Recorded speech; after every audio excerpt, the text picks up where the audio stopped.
sempre gosto de falar isso, principalmente nesse momento. Nós vivemos um momento de ameaça, de golpe mesmo, de retrocesso das conquistas sociais.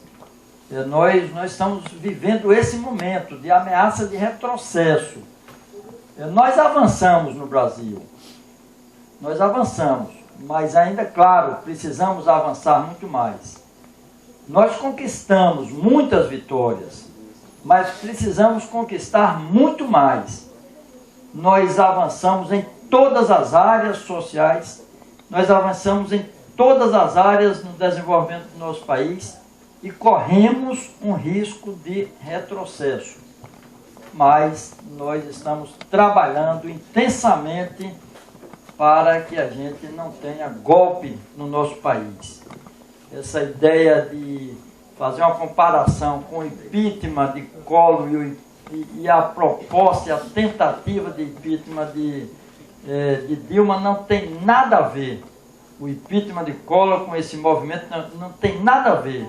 Não tem nenhum paralelo, só o nome que é igual, impeachment e impeachment.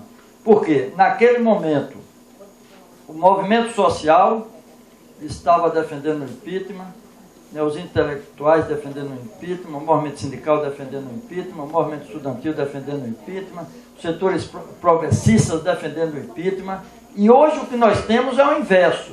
Quer dizer, hoje o movimento social é contra o impeachment, que é na realidade um golpe, o movimento estudantil contra o impeachment, os intelectuais contra o impeachment, o movimento estudantil contra o impeachment, o movimento sindical contra o impeachment, os setores progressistas contra o impeachment, porque é golpe. Na realidade, o paralelo é mais um paralelo de 64.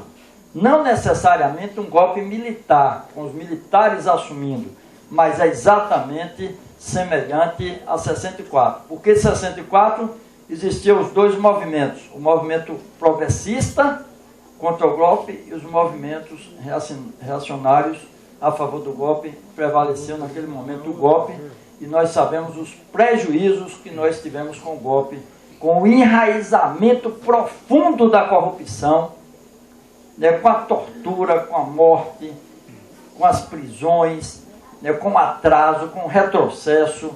E aí nós conseguimos evoluir e avançar. E agora alguns setores defendem o retorno do atraso, defendem o retrocesso, mas nós vamos lutar para que o nosso país possa andar para frente e não andar para trás. Por que eu estou dizendo isso? E pode parecer um pouco fora de contexto, mas eu estou falando isso porque um possível golpe vai interferir diretamente nesse trabalho, vai interferir diretamente naquela população mais carente, mais necessitada. E aí, esses setores que defendem o golpe são setores que buscam paralisar o Brasil. Paralisar o Brasil para facilitar o golpe. Sob o argumento de combate à corrupção, querem, na realidade, perpetuar a corrupção. Porque não é admissível, não é razoável que uma presidenta da República que não encontraram nada seja caçado por um dos maiores corruptos do Brasil, que é o presidente da Câmara dos Deputados, comprovadamente. Então, é realmente algo inaceitável. Quando o juiz Moro diz, e quando a televisão fala que com a Operação Lava Jato vai recuperar alguns milhões, tal, que recupere 1 bilhão, ou 2 bilhões, ou 5 bilhões, que recupere, mas ele também tinha que dizer que a Operação Lava Jato é responsável por uma queda do PIB de 200 bilhões de reais, a Operação Lava Jato, levando a paralisar obras importantes, estratégicas, dentro de uma lógica de quanto pior, melhor, de quanto mais paralisar o Brasil para gerar desemprego, melhor para eles praticarem o golpe. Então, nós precisamos estar acordados, porque, sinceramente, o noticiário dos grandes meios de comunicação é realmente um desserviço à nossa sociedade, é realmente algo extremamente nocivo para a nossa sociedade. Porque muitas vezes eles conseguem, com uma pequena verdade, construir uma grande mentira, eles deformam a informação, eles conseguem fazer um processo envolvendo inclusive as novelas. Então é na novela, no noticiário, de manhã, de tarde, de noite, de madrugada.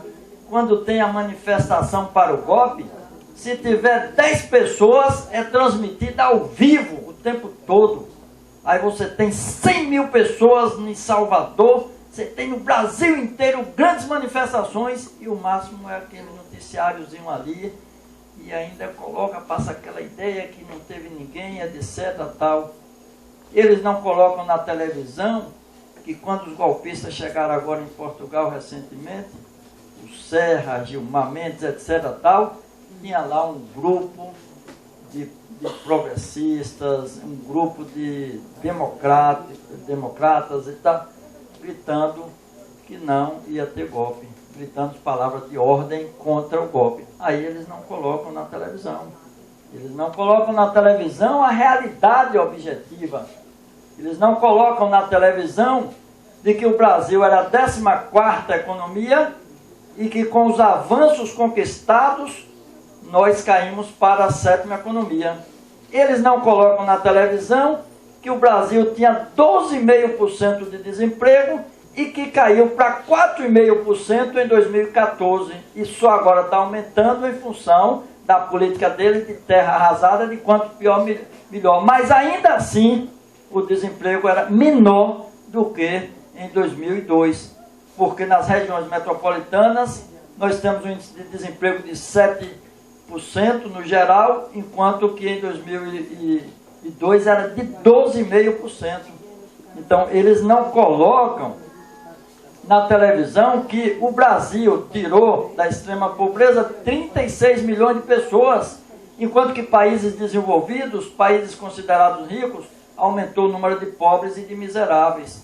Então, eles não colocam na televisão de que nós dobramos o número de alunos nas universidades. Eles não colocam na televisão que o pobre está estudando em universidade federal e até em universidade particular com recursos do governo federal. Então eles não colocam na televisão que aqui a gente tinha só uma universidade federal e que hoje nós temos 6.